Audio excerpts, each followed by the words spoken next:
Okay, we're back again at Thunderhill Park with Keigwins at the track. Wave to the starter, Roy. We've got some new Bridgestone tyres on the bike to test on my 2009 R1, as if you couldn't tell from the exhaust note. We have the redesigned, reprofiled Bridgestone BT003 Pro. The front is a Type 3, the rear is a Type 2. So, the front, definitely you can see the profile very similar to the R10.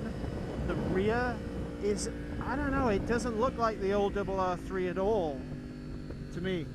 So that's kind of interesting that there's no real mention that in this instance there's a profile change, but it does look very different. The other important thing of note is that there is a contiguous compound all the way through of medium grip level, or medium grip level, that's awful, medium carcass.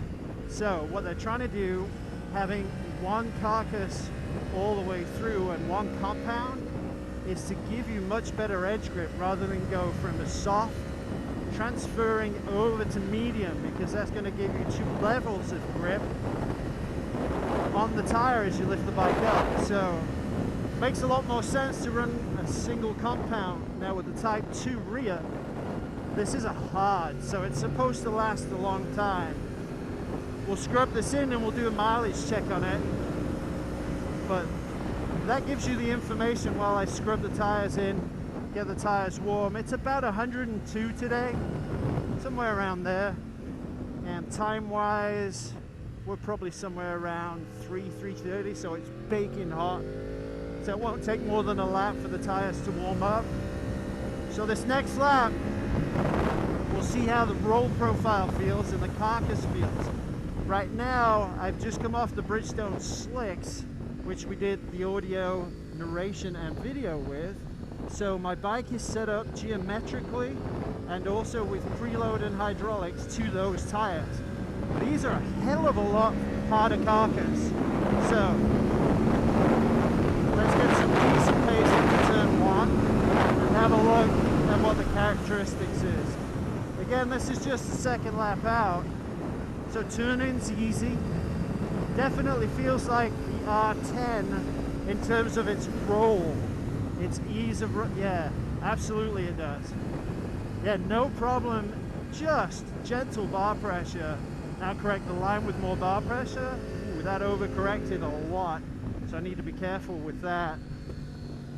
That really did overcorrect a lot, so maybe a geometry change is necessary with the rear to compensate for that, because it's definitely flicking in. Yep, it is. And if you want to read the settings for what I have in the chassis, go to Facebook to Dave Moss Tuning, all one word, and read the full technical report there. So drive grip, this is the fastest section of the track, 7, 8. Open the throttle up, it's pushing wide, so that may be too steep, too on its nose, taking a little bit of weight away from the front tire. Could be rebound a little too slow, although in this heat it seems a little unlikely. Maybe a little geometry work will cure that so I can go to full throttle. Turn 10 is not really a hard pin to the stop on the drive. Now that's got good drive, it didn't push it wide on the slower stuff. Now let's see, we want to punch it out of here. Quick short shift, pin it. Holds this line there, but it's not as fast as 8. Okay, down into 14. We'll have to give up a little here as we're out in B group. So we'll come back into this. This is the main, obviously, drive onto the front straight. So now let's get going.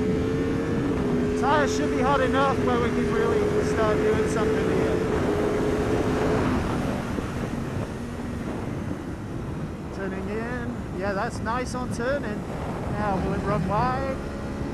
Just a hair. But that's uphill on camber. Nice nice side grip on the front tire coming in. I can trail brake it and feel it drive. Yeah, good drive grip there. So that's fine. Now we'll hold up a little bit here for these guys. Try and pick a couple off. Buffalo around the outside.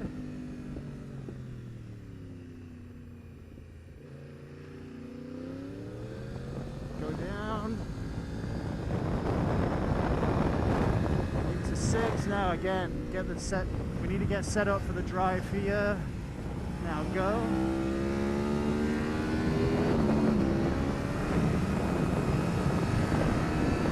Now better setup. Holds its line. Use all the track. Good braking grip. It's diving a little on the brakes.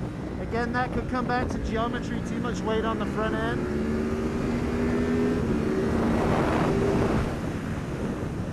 It's not unsettling the rear on the slower stuff. Maybe 1 to 2 millimeters taller in the front. Compensate for that. Big drive corner. Use the power of the L1. Nope, not pushing wide.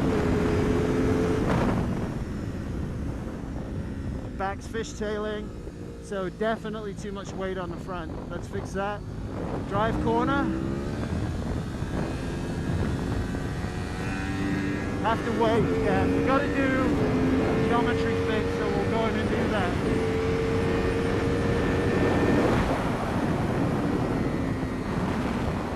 Just turns on a dime. That's awesome. Just a slight give up there. Little wiggle on the bars.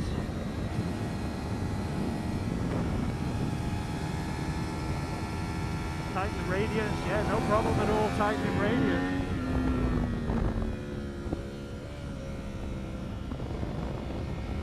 Bring it back into 3. Chop it. Turn it.